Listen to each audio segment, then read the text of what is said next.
Jubilants, where are you right now? I know physically, yeah, you're here. You're here in the walls of this beautiful place we call Jubilee. Or if you're at home, you're relaxing on your sofa, your bed, you're having some coffee, your breakfast, you're out on the deck with your tablet, taking in my voice and the beauty of this humid morning. But really, where are you? Are you actually here in this moment? Or are you already thinking about something else? If you're watching from home, perhaps there are other distractions around that draw you away from the screen. Perhaps here in this room, you're wondering when you can get that dang mask off, right? Perhaps your tummy's rumbling, you're thinking about lunch. According to Harvard University researchers, we spend nearly half of our time, 46.7% to be exact, thinking about something other than what we are actually doing in this moment. In fact, the only time that our mind is 90% focused on the task at hand, anybody got a guess? Sex. When we are having sex. And we are only 90% present when we're having sex. We're even not fully present then. Oh my God. Your results may vary. Your mileage may vary. But the researchers say. So being able to reflect on the past and plan for our future, it is a unique skill among human beings. Other mammals don't seem all that concerned with the past or the future, and they seem to just have this natural knack of being right here, right now. I mean, I take Cece as an example. She's just like, whatever. I don't know what's happening. I don't care. It's comfortable right here. I'm enjoying my life. But the skills of reflection and planning, they're pretty good to have. You know, don't get me wrong. We do need them. According to the author of this study, who says those skills help us learn from the past in order to avoid future mistakes, and those skills help us to anticipate our future and even imagine things that might never occur, which is called worry, of course. Our imagination, though, it's valuable. But that's all the past and the future really are. Figments of our imagination. They aren't real. Your past is not happening. The future isn't happening. The only thing happening is what's going on right now. That's the only thing that's real, is right here. Only this present moment offers us the opportunity to smell and to hear and to touch and to taste and see everything that's going on around us before it too just passes on into the realm of our imagination. Remember that time? Oh, but the past and the present, they're always with us. They're always clamoring to remind us of some past slight by somebody else, some secret shame we might be carrying around, or some story about how our best days are behind us and the future is looking pretty bleak. Or the future beckons us with the promise that things are going to be better than they are right now. The next moment will be better. Or promises us that we've got all the time in the world to live out those dreams we wish were true. Spending half of our time and imagination remembering the past or planning for the future, it robs us the ability to be here right now, which is, of course, exactly what our ego wants. It likes to take us on tours of our distant and recent memories so it can keep us caught up in old grudges, old loves, old desires, old feelings of shame and blame. It loves also to tour us on our potential futures, to show us the world of opportunities that await us someday, that keeps us from focusing on the very real and very available opportunities that the present moment has for us. But it's hard for human beings to live in the present moment. And so we hide. We're like Adam and Eve in the Garden of Eden. We hide because without our retreat to the past or the future, we feel naked in this present moment. And that Hebrew word for naked is arom. Say that with me. Arom. It also means helpless. Arom. No, that's Aaron. Aharon, yes, Aharon. But that word, naked, it also means helpless. And that's often how we feel in the present moment. We're naked and afraid. We're fearful somebody's going to notice that we're lost without our memories or our dreams. We're afraid that someone will realize that right here, right now, we don't have it all together yet. So we hide. We tell stories about our past. We outline plans for our future, just anything to avoid being here. And God looked at those helpless humans and said, who told you that you were naked? Who told you that you were helpless? Who told you to be ashamed of who you truly are in this moment? Well, the ego did. And the only way to overcome the shame of stepping into our higher divine self is to practice being present as often as possible.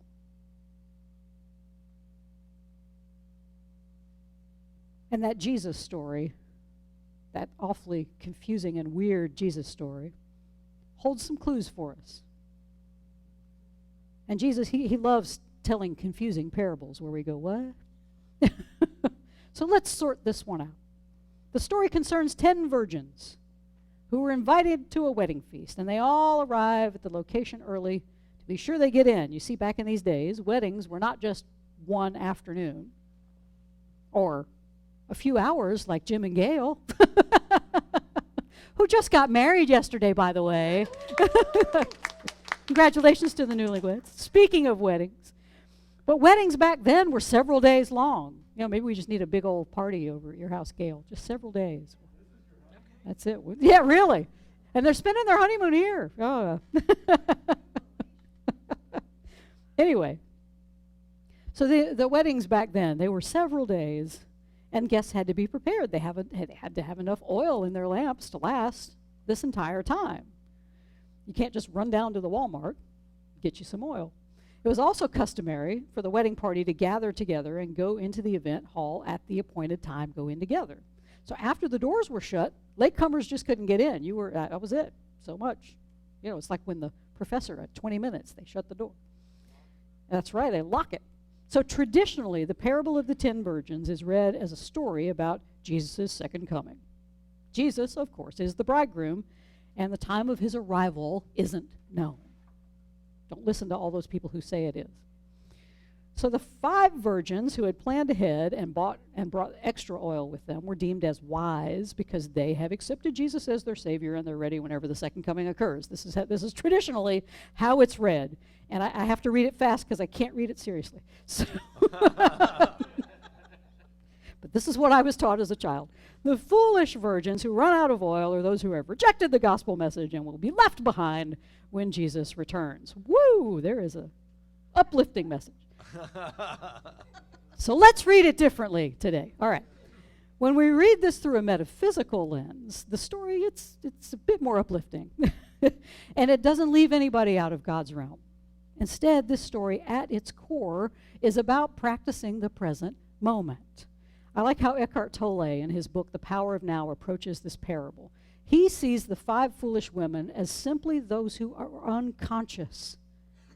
They don't have enough consciousness to keep their lamps burning or to stay present.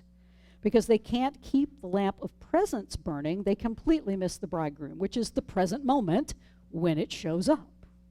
These 5, he writes, stand in contrast to the 5 wise women who have enough oil or consciousness.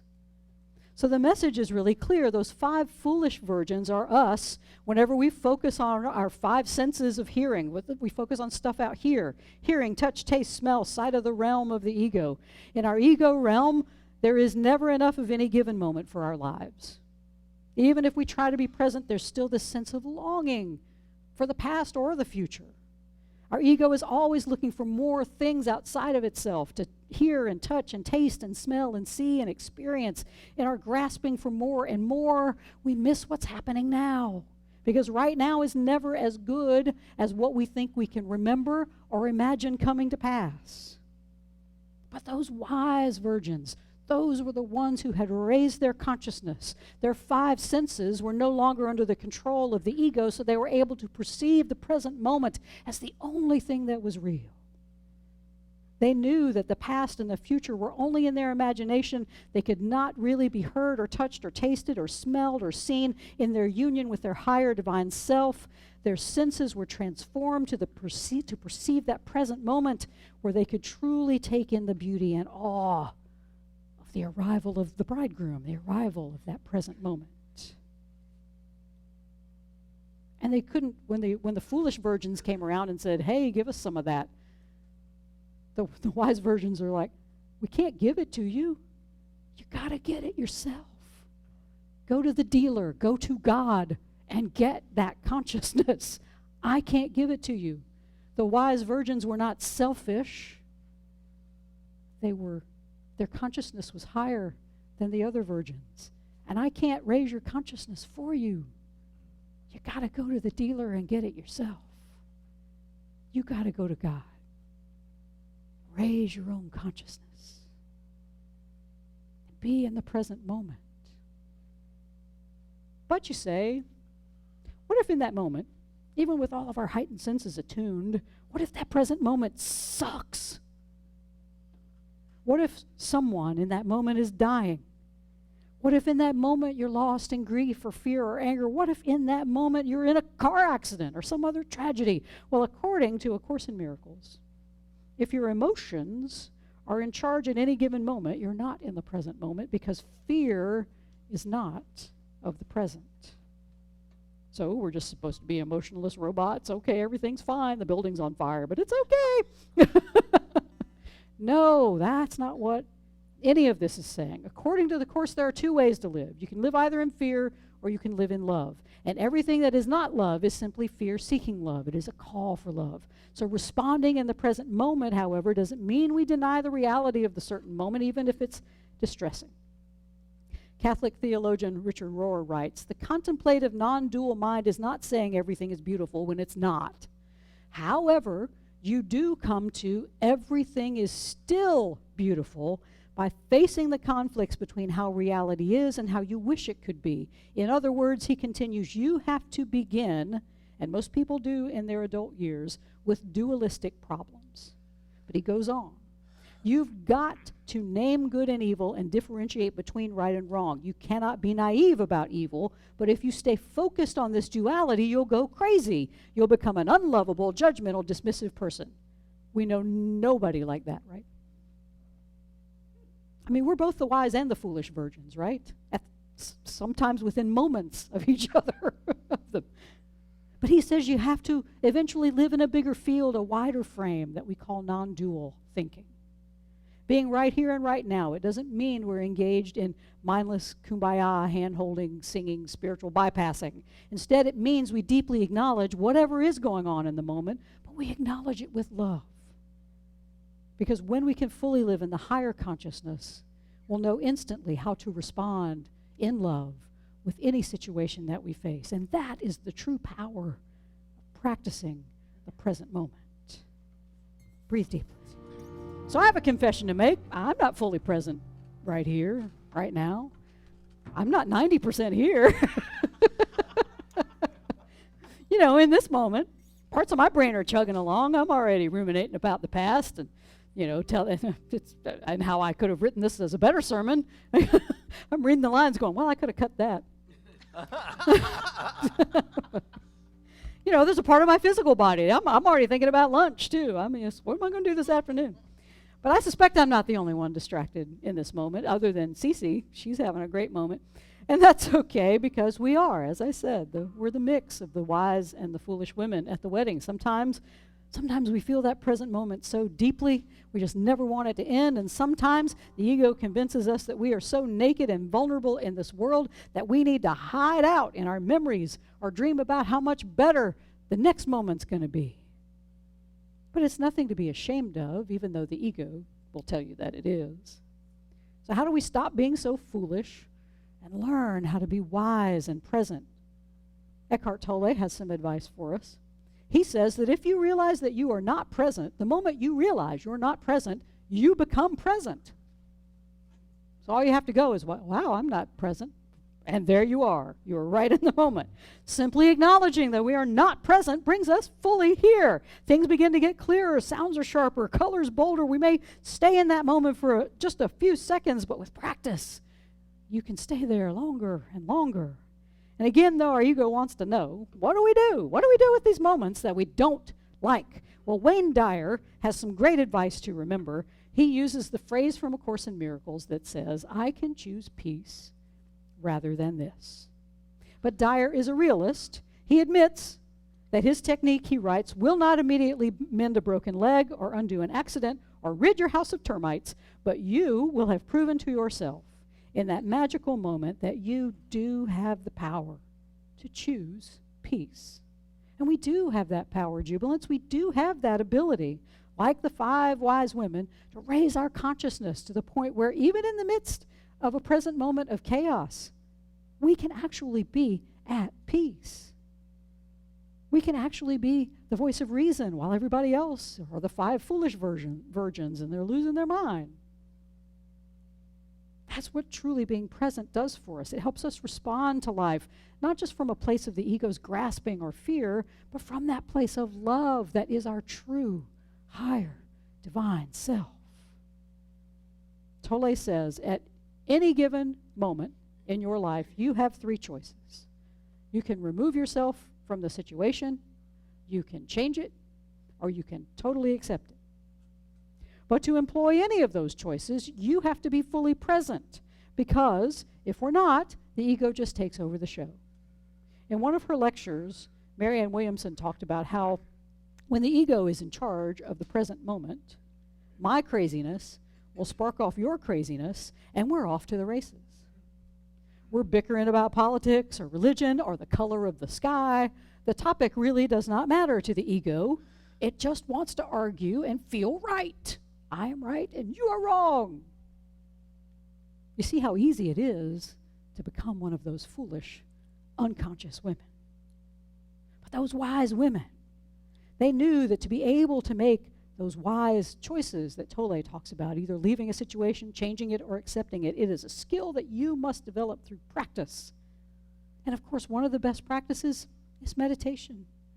It allows us to still the mind, to see our thoughts as a river, and instead of wading into the rushing water and just being swept away, we learn how to sit quietly on the riverbank and just watch the thoughts as they drift on downstream.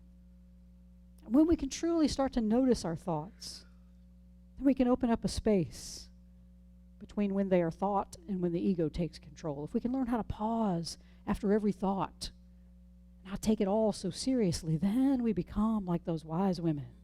We're able to assess this present moment from a place of higher consciousness, not from that screaming ego. We learn how to be right here, right now. There are other practices, of course. There's meditation, yoga, other forms of contemplative practice, or simply remembering to breathe deeply.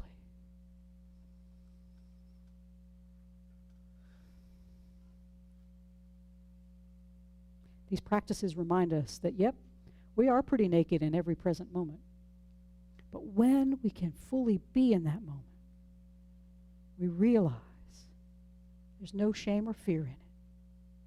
Because our naked, capital S, self is our holy, innocent, and complete self. That is who we truly are. And there is no shame in that. So I ask you, Jubilants, where are you? Where are you this morning?